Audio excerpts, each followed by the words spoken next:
Today we're going to visit with Wildlife Division Chief Jeb Williams and talk about the 2021 Deer Lottery. I'm Mike Anderson with the North Dakota Game and Fish Department.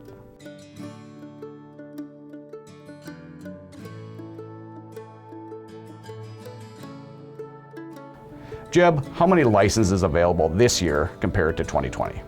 So this year we have 72,200 licenses, which is just over 3,000 more than what we had last year, which was 69,050. So more hunting opportunities. More hunting opportunities, and we have definitely seen an increase of deer numbers across the state over the last, not just within the last year, but the last handful of years. How do we determine the amount of licenses we're going to give out? So we really look at basically a four-legged stool that we have when it comes to deer management, and it's balancing the needs of the deer herd with balancing the needs of people, and that can be a challenging thing. But so we have a couple different components where we are data collection components, where we utilize harvest survey questionnaires, which we've been utilizing for 60 years, and gives us an idea of how the public's, what the success is out there with deer hunting. And over the years we've been able to determine, that right around the 70 percentile is where we generally see if people are having a good deer season. The other method, of course, is our aerial deer surveys, and that's a little bit different for mule deer and whitetail deer. Mule deer is consistent every spring and fall, where the department conducts aerial mule deer surveys. That's something we can do, and we do every year, where weather it's not dependent on weather. On the flip side of that, our whitetail deer winter aerial surveys is dependent on weather, where we do require at least 12 inches of snow on the landscape to be able to get a good accurate count of those of whitetail deer numbers. So some years we don't get that. And so that sometimes can be a challenge, obviously, for us as far as that data collection component. Then the other two legs, though, are more social science, and that relates to landowners with deer depredation, and it relates to information and feedback from the public and our staff as well, as far as what those deer numbers are looking like on the landscape, what type of trends are they seeing out there. And we get that through advisory board meetings. We get that through hunter observation surveys, which we send to hunters. And we just get that through a lot of different conversation input, both from the public and our field staff associated with deer numbers. As we all know, lack of snowfall this last winter. How does that play into the numbers? So it's a double-edged sword. Like we talked about with aerial deer surveys, we didn't even have close to enough snow when we're talking about monitoring our whitetail deer in the winter months. But yet on the flip side, that's a good thing for the health and the stress level associated with whitetail deer. Going into spring, going into fawning, they're in great condition as far as winter weather goes and what impacts or what reproduction might look like. And so, yeah, the open winter, no doubt, was a very good thing as far as deer health goes. It's not as good a thing as far as data collection information when it comes to aerial surveys for whitetail deer. One thing we should mention, Jeb, is the deer herd is managed by units in North Dakota. Explain that a little bit.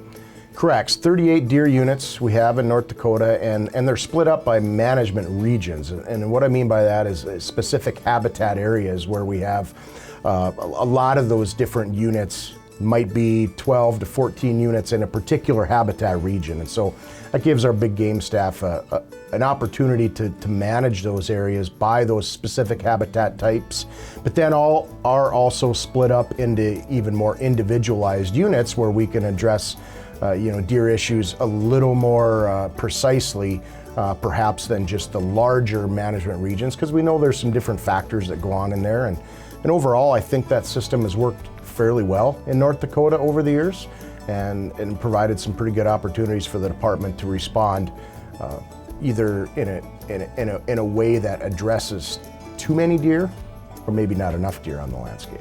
Let's talk whitetail deer populations. How are they doing?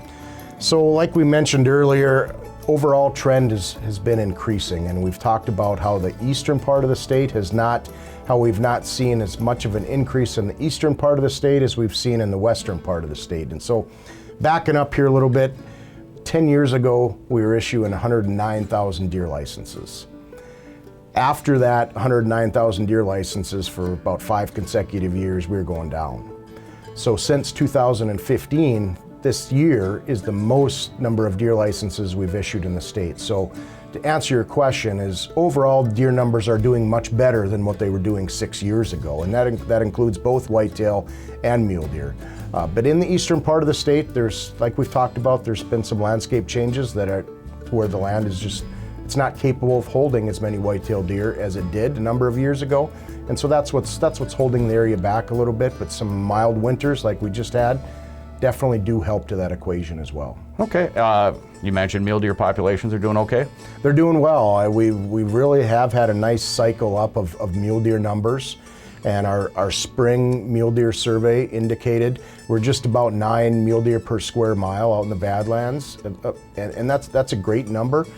We know that even in the fringe areas where our survey blocks do not consist, that mule deer numbers are doing good, just from other observations and things like that. So we know that mule deer numbers are doing pretty well right now, and I think anybody that recreates in the Badlands would also agree with that as well. Any changes for the 2021 deer gun season? So last fall and this spring, Mike, we visited with the public about adding some flexibility to people traveling with their deer head to their place of residence. And this has been a long-standing requirement in North Dakota that all of us are used to. But with CWD on the landscape, there's some concern with those, being as a deer head is a high-risk part when we're talking about spreading CWD, is that we would like to give people some flexibility to not do that. And then also for a disease risk there, where we would like to eliminate that option or give people some additional options. But there's some specific examples to this topic that we're talking about that we'll probably go into more detail at a later episode, just to make sure we're being clear about the expectations associated with it. Jeb, any new regulations with CWD? Last year, Mike, with our CWD surveillance, we had, of course, a number of CWD positives in the state, but we did detect a CWD positive in a new unit in 3A2 in the north central part of the state.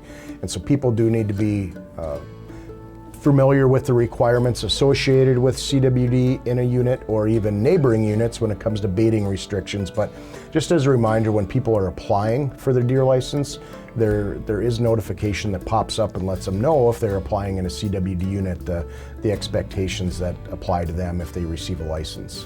How can people apply, Jeb? So on our website, Mike, gf.nd.gov, and it's very user-friendly, and really encourage people to check out all of our information on our website. But yeah, it's a very user-friendly system. Okay, and the big question is when is the deadline? Wednesday, June 2nd. A lot of great information, Jeb. Thank you. Thank you, Mike.